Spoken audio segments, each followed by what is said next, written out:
너무 중요한 발제를 맡겨주시고 또 많은 선배 전문가 그리고 선배님들 모시고 발제할 수 있는 영광을 주셔서 감사합니다. 아무래도 오늘은 대안적인 논의를 많이 하는 걸로 전달을 받았기 때문에 그럼에도 불구하고 지금 제가 보는 국제 질서의 핵심하고 그다음에 미국의 대외 정책의 핵심하고 그리고 윤 정부의 지금까지를 핵심만 말씀드리고 대안으로 넘어가도록 하겠습니다. 20분이니까 25분 안에는 마치도록 하겠습니다.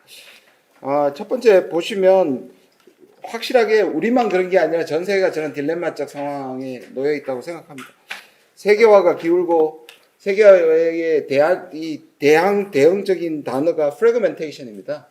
우리는 글로벌리제이션은 많이 들었지만 프래그멘테이션이 대항적인 단어인데요. 파편화의 시대가 온다. 그러나 이 주의해야 될 부분이요. 이 세계화가 없어지거나 대체되었다고 생각하지 않습니다.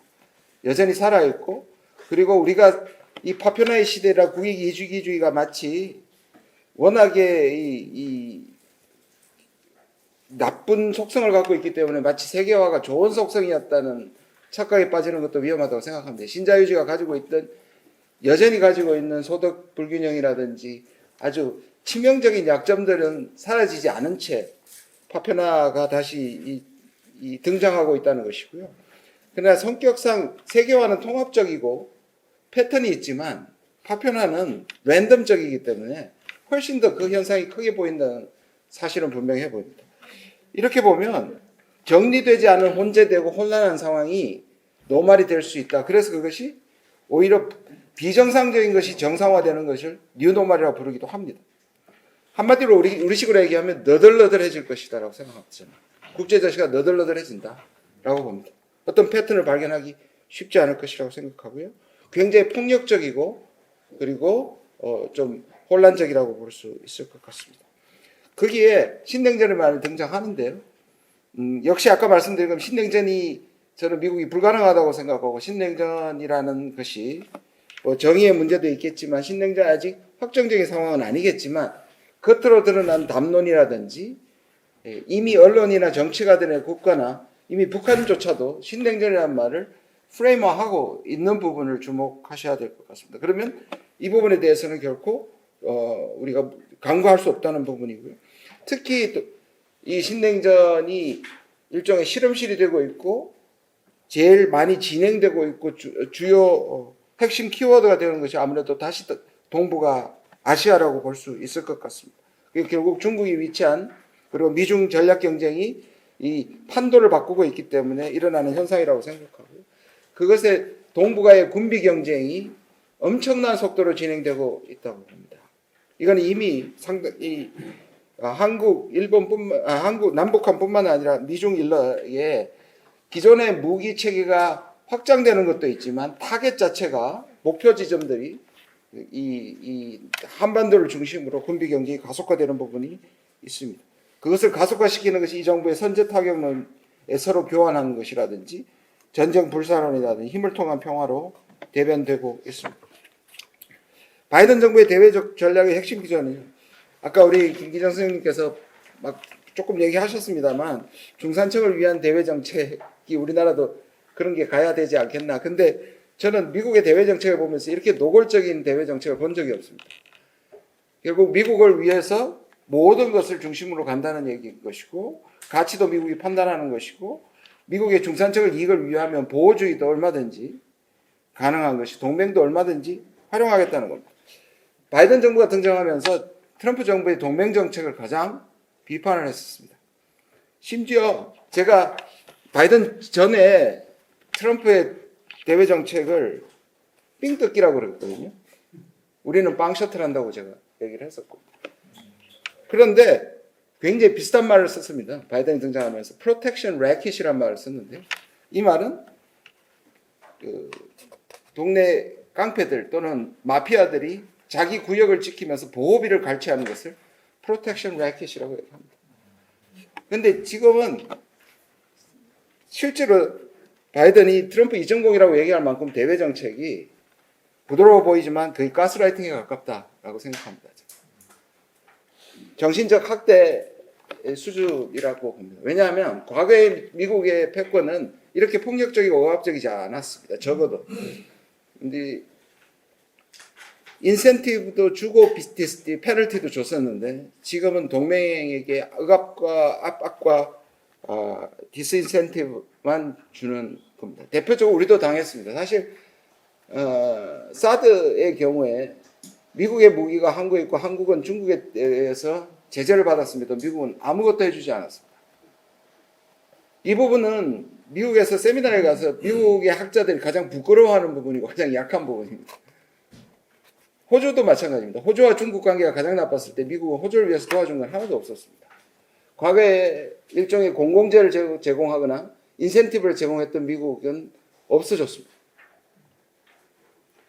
그리고 경제 안보와 아까 중산층의 이것은 어쩔 수 없는 것이 지난 두 번의 선거가 결국 이 부분의 중산층이 무너진 것을 어떻게 세우고 그 지역적으로는 소위 말하는 러스트 벨트에 러스트를 벗기는 여기에 모든 것이 달려있기 때문에 내년도 마찬가지일 거라고 생각합니다. 그것이 한국이 약 133조를 투자하고도 IRA를 뒤통수를 맞고 그 다음에 반도체에 대한 법에 의해서 우리가 손해를 받는 것이 바로 그런 이유 때문이라고 생각합니다. 그리고 또 하나는 결국 인도태평양 전략하고 1대1로 대표되는 미중 전략이 만나는 물리적 전선이 13페이지에 있는 것처럼 일종의 폴트 라인을 형성하고 있습니다. 그것이 한반도 그리고 동중국해, 대만 양안 그리고 남중국해가 물리적으로 미중이 충돌하는 것입니다. 저는 미국과 중국의 가장 큰 차이는 미중 전략 경제를 보는 타임 프레임이라고 생각합니다. 중국은 길게 봅니다. 적어도 50년, 100년 후에 중국이 이길 수밖에 없다고 보는 것이고요. 미국은 지금이라고 보는 겁니다. 지금의 중국의 도전을 주저앉히지 않으면 미국은 지금 즉각적인, 즉시적인 그러한 시각으로 미중 전략 경쟁을 보는 것이고요. 중국은 미래를 봅니다. 뭐 중국 편을 드는 게 아니라 제가 뭐 워낙에 친중적 진사로 자꾸 분류가 되는데 저도 미중 전략 경쟁은 적어도 50년 안에는 또 좀 30년 안에는 적어도 저는 승부가 나지 않는다고 생각합니다. 향후의 세 가지 시나리오는 불가능하다고 생각합니다. 30년간은 미국이 중국을 주저앉히거나 중국이 미국을 추월하거나 미국과 중국이 다시 협력적 구도가 되는 것은 향후 30년간 불가능하다고 생각합니다. 가장 가능성 있는 것은 미국과 중국이 서양에서는 닭싸움이라고 표현하는데 우리는 개싸움이라고 표현하죠. 그러니까 굉장한 소모전과 엎치락뒤치락을 하게 될 것이고 직접 붙기보다는 전가하는 자기들의 전략적 갈등을 전가하는 방향으로 가게 될 것입니다. 그 전략적 갈등의 전가의 가장 최전선이 되는 것이 이 네 가지 지점이라고 생각이 듭니다. 그리고 거기에는 나머지 세 가지도 중요하지만 역시 분단 구조를 갖고 있는 한반도에서 가장 전략적으로 활용, 다른 말로 갈등이 전가될 가능성이 크다고 봅니다. 윤석열 정부는 말을 할 필요도 없죠. 저는 이렇게 표현합니다. 이 정부는 외교를 하는 것이 아니라 전쟁을 하고 있다고. 전쟁하는 자세입니다. 적과 아군밖에 없습니다. 외교는 회색지대인데 흑백놀이입니다. 그래서 외교는 친구하고도 따져야 되고 적하고도 협력해야 되는 것이 외교인데 이 정부는 친구하고는 저는 지금 이해가 가지 않는 것이 도청 사건에 대한 어떤 보완에 대한 얘기를 들어본 적이 없습니다. 미국도 시인한 도청을 보완해서 점검하고 적어도 거짓말이라도 보완을 다시 점검해서 한다는 얘기를 해본 적도 없고 언론이 문제 제기를 해본 적도 없습니다. 가장 최상의 안보타워가 그냥 길거리에서 다른 사람이 다 듣고 있는 것처럼 회의를 한다는 뜻입니다. 그리고 ABM입니다. Anything but Moon입니다. 그나마 검사청정지역이라고 할 수 있는 외교도 결국 기본적으로 이 흑백론이 이념적으로 빠지게 되는 겁니다. 세계관이 똑같습니다. 또 하나는 글로벌 포괄적 동맹인데요. 이거 뒤에서 조금 더 설명하도록 말씀드리도록 하겠습니다. 한국판 인태전략 작년 11월에 한미일 이제는 모든 북한이 미사일을 쏴도 한미가 아니고 한미일로만 발표합니다. 굉장히 주목해야 될 부분입니다. 저는 얼마 가지 않아서 한미일의 어떤 형태의 지휘부가 생길 거라고 생각합니다. 적어도 미사일로 한정되거나 어떻게 되겠지만 저는 지난번에 이 G7에서 그거를 미국의 국내 사정 때문에 바이든이 하지 못했다고 생각합니다. 그래서 초청했던 이유는 미사일 3자에 대한 어떤 지휘부가 생길 거라고 생각합니다. 협의체라고 말하겠지만요. 이것의 결정적 지점은 저는 작년 11월이라고 생각하고요. 한미일이 이 대륙 세력을 배제하고 인태 전략을 한 것은 해양 세력에 올라탄 것이다라고 보고, 그때 11월에 사실 3자 회담에 언론이나 아무도 데려가지 않았고 그때 큰 틀이 합의됐다고 생각하는 사람 중에 하나입니다. 16페이지를 보시면요. 미국이 한국한테 바라는 양대 역할입니다. 하나는 경제 안보고요. 하나는 한미일 유사동맹의 실질화입니다. 시간이 없기 때문에 이것은 미국이 우리한테 투자받은 이유이고, 디커플링에서 한국이 가지고 있는 것을 100% 활용해서 국내적으로 이용하고, 미국의 얘기입니다. 활용하고, 그 다음에 중국을 디커플링 시키고, 한국의 제조업 기술을 미국이 원천 기술과 함께 통합적으로 아마 가져갈 수 있는 계획이라고 생각합니다. 원천 기술과 달리 제조업 기술은 한 5년에서 10년이면 얼마든지 다 뺏어갈 수 있다고 생각합니다. 반도체 법을 발표하면서 상무장관이 향후에 미국이 완벽한 강국이 되겠다고 얘기한 것도 저는 그 맥락이라고 생각합니다. 그 밑에 한국의 전략적 딜레마인데요. 이거 조금 더 심각합니다. 노무현 대통령한테 전략적 유연성을 그렇게 거부를 했었죠. 이거는 주한미군의 유연성을 이용하는 겁니다. 다시 말해서 주한미군을 빼서 대만이나 중동에 쓰겠다는 것도 우리가 반대했었고, 그 이유는 한국이 베이스가 되고 있기 때문에 대외 분쟁에 개입할 수 있는, 그게 미군이라도 개입의 가능성이 있는데, 지금의 전략적 유연성은 포괄적 글로벌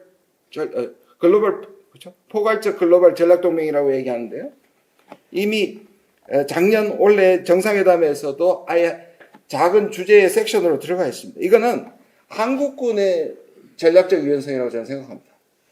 그래서 우크라이나나 대만의 얘기가 우연한 게 아니고, 이명박 정부 때 한 얘기가 뭐냐면, 한국이 이제 미국으로부터 일방적으로 도움을 받는 억지 동맹이 아니라 한국도 참여하는 미형 동맹을 모델로 하는 전략 동맹으로 간다. 이게 이명박 정부 때 나온 건데요. 박근혜 정부 때도 나왔고요. 지금 다시 나오고 있습니다.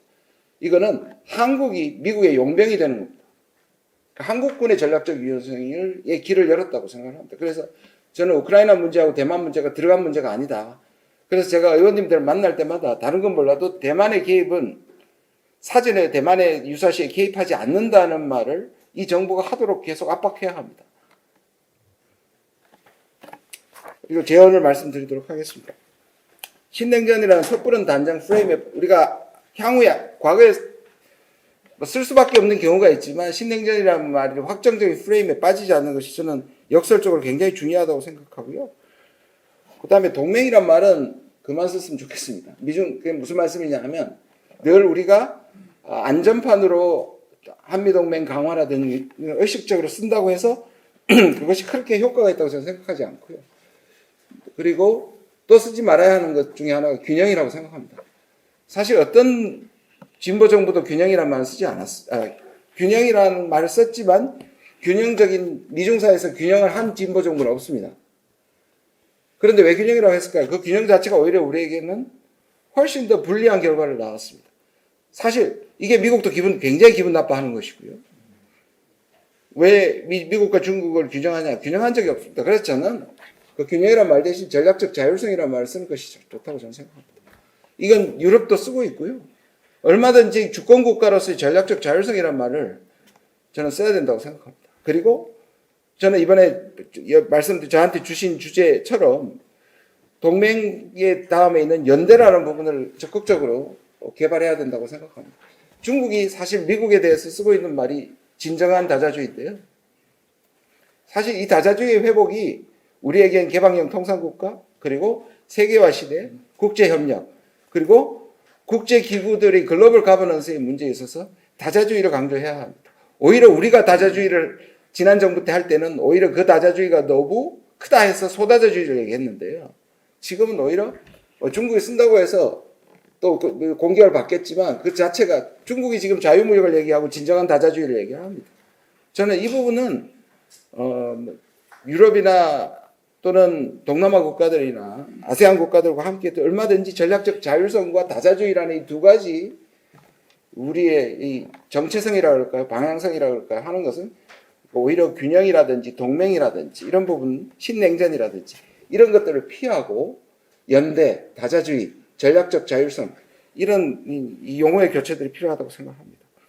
그리고 대응보다는 좀 선제적 외교를 해야 되는데요. 이게 싱가포르이 잘하고 있기도 하고요. 제가 국립외교장에 있을 때도 계속 이것을 주장했었습니다. 그러니까 예를 들자면 보호무역주의 반대라는 것들을 우리가 꾸준히 얘기를 해야 미국의 이것이 결과적으로 미국의 지금 보호무주의에 대한 반대가 되기 때문에 반비가 아니라 실제로 우리의 원칙의 실현이라고 할 수 있습니다. 마찬가지로 항해의 자유라는 말은 얼마든지 할 수 있고 이것은 결론적으로 반중이 될 수도 있지만 반중이 아니라 한국이 추진하는 항해의 자유에 대한 다자적 누구든지 비판하지 못하는 거죠. 그런 점에서 우리가 그런 부분의 몇 가지 대원칙들을 정해서 알리는 것이 중요하다. 그리고 가치 외교를 많이 얘기합니다. 근데 이 가치 외교는 실질적으로 추종할 가치는 없죠. 가치 외교는 가치가 없습니다. 그리고 역설적으로 지금 얘기하고 있는 자유라는 가치는 굉장히 문제가 있습니다. 자, 이 작년 9월에 유엔이 자유라는 가치가 그럴듯해 보이지만 자유라는 가치를 내세웠으면 유엔은 성립하지 않습니다. 유엔의 가치는 평화입니다. 미국이 얘기하는 가치로 치면 유엔에서 거기에 해당하는 국가는 40여 국가에 불과합니다. 193개국 중에 미국식, 서구식, 민주주의, 인권, 자유를 지키는 국가는 43개국 정도밖에 안 됩니다. 이 말은 뭐냐? 결국 누가 누구를 배제시키는 거냐? 저는 한국이 자유를 얘기하고 미국의 선봉대가 될수록 다른 국가들을 배제하는 역할, 우리 스스로 배제되는 역할인 겁니다. 그리고 전쟁을 하고 있기 때문에 우리는 계속 외교적 옵션을 잃어가고 있습니다. 무슨 말씀이냐면 계속 빼기 외교를 하는 거죠. 더하기 외교를 해야 된다고 생각을 하고요. 문제는 이 정부가 오기 전까지는 한국을 만나기 위해서 전략적 자율성을 하고 있는 역시 프랑스라든지 독일이라든지 캐나다, 독일 같은 경우는 특별히 우리가 가지고 있는 제조업 기술 때문에 독일은 우리가 협력하고 싶어 했고 뭔가 전체적인 전략적 우크라이나 전쟁 직전까지는 프랑스는 늘 정치적 지역 패권으로서의 어떤 것에 상당한 관심을 갖고 있었기 때문에 사실 프랑스는 그리고 미국에 대해서 가장 상대적으로 전략적 자율성을 하고 있는 국가였기 때문에 한국과의 연대를 굉장히 원했던 부분이 있습니다. 그런 부분에 대해서 우리가 유럽이라든지 아세안 부분은 굉장히 성공을 했는데요. 그런 부분에 여전히 연대라는 이름에서 또한 더하기 외교라는 이름에서 계속 추진해야 된다고 생각을 하고 있습니다. 또 하나 빠졌는데 자강 외교도 저는 함정이 있다고 안 썼으면 좋겠습니다. 오히려 자신감보다 열등감의 표현처럼 저는 들립니다. 지금 외교도 그렇습니다. 힘을 통한 평화라든지 이런 것들이 센 척하는 전 컴플렉스에 빠져 있다고 생각합니다. 그리고 가장 중요한 부분인데요. 오늘 주제하고도 맞고요. 제3시대의 구축입니다. 그래서 편보다는 연대이고 아까 말씀드린 40여국만 포함하는 것이 아니라 진정한 다자주의 또는 다자주의와도 관계가 됩니다. 결국 이 미국과 중국이 갈등하면서 자기들의 갈등을 전가하고 자기들의 필요에 의해서 동맹국을 압박할 때 결국 혼자 움직이면 그것을 다 맡게 되거든요. 결국 유사 입장과 능력을 가진 국가들과 연대해야 되는데 특히 이 표현을 제가 잘 못하겠습니다. 2열에 있는 국가라고 하니까 뭔가 2등 같고 미중을 제외한 세계를 움직일 수 있는 연대에서는 움직일 수 있는 국가들이 꽤 있습니다. 아까 말씀 영국과 프랑스 심지어 영국도 동맹이라는 것이 결국 주권이 없는 것을 의미하지 않는다고 말을 하지 않습니까? 지금 디리스킹이라는 말도 오히려 미국을 바꾸고요. 유럽에서 나온 말입니다. 그렇게 보면 그러니까 나토가 아닌 EU 또는 나토가 아닌 프랑스와 영국과 독일, 캐나다, 호주, 그다음 아세안 국가들과 2열에 있는 국가들의 제3지대가 필요하다고 생각합니다. 이거는 미중의 압박에 대한 완충으로서의 역할도 할 수 있고요. 같이 움직여야 예를 들자면 IRA가 나왔을 때 유럽과 함께 IRA에 대한 연대를 했어야 되죠. 그걸 안 했기 때문에 유럽이 똑같은 걸 만들어서 우리는 유럽과 미국에서 동시에 배제되는 겁니다. 그러니까 그것이 압박을 완충하는 것이 하나의 대안이고요. 또 하나는 지금 가장 안 되고 있는 것이, 그러면서도 지금 각국이 목소리를 높이고 있는 것이 국제 개발의 문제입니다. 국제기구가 글로벌 가반스가 작동을 안 하니까 유엔이 작동을 안 하고 IMF는 사라지고 WTO가 없어지고 WHO는 조롱을 당하고 있습니다. 결국 국제연대를 통한 제3지대, 제3세계, 우리 소위 아시아, 아프리카, 남미 국가들이 소외되는 부분이 있습니다. 결국 이들의 연대를 통해서 지금 사실 아프리카는 떠오르는 국가, 떠오르는 대륙입니다. 그들에 대한 것들을 사실 좀 주도해서 할 수 있었으면 좋겠습니다. 물론 이렇게 얘기하면서 이 정부 안에서 가능하겠느냐 싶고요. 그러나 그럼에도 불구하고 정신승리는 계속 가져가야 된다고 생각합니다. 결국 우리에게 가지고 있는 두 가지 아킬레스건은 여전히 우리를 괴롭히고 있다고 생각합니다. 친일, 친미의 식민주의 근성이고요. 또 하나는 역시 분단체제입니다. 결국 이 두 가지 이 가치, 저는 영어 단어의 미스라는 단어를 굉장히 철학적이라고 생각하는 사람 중에 하나입니다. 이 미스라는 것은 놓친다는 의미가 있고 갈망한다는 의미가 있습니다. 결국 인간이 놓치기 때문에 갈망하는 것이겠죠. 그건 한 뿌리라고 생각합니다. 결국 우리가 얘기하는 평화는 우리가 평화를 미스하고 있기 때문에 평화를 주장할 수 있는 가장 어떤 의미에서 우리만큼 평화를 잘 설명할 수 있는 나라는 없다고 생각합니다. 그래서 이런 얘기를 합니다. 미국이 얘기하는 평화, 중국이 얘기하는 평화, 일본이 얘기하는 평화는 약소국의 입장에서 들으면 이것은 굉장히 위협적으로 들립니다. 결국 평화는 한국이 선도할 수 있는 최고의 가치라고 생각합니다. 그래서 말씀드린 것처럼 그러한 평화, 다자주의, 그다음 연대 이런 것들에 대한 가치를 우리가 계속 주장하고 좀 선도해가는 그러한 외교를 꿈꿔봅니다. 네, 경청해 주셔서 감사합니다.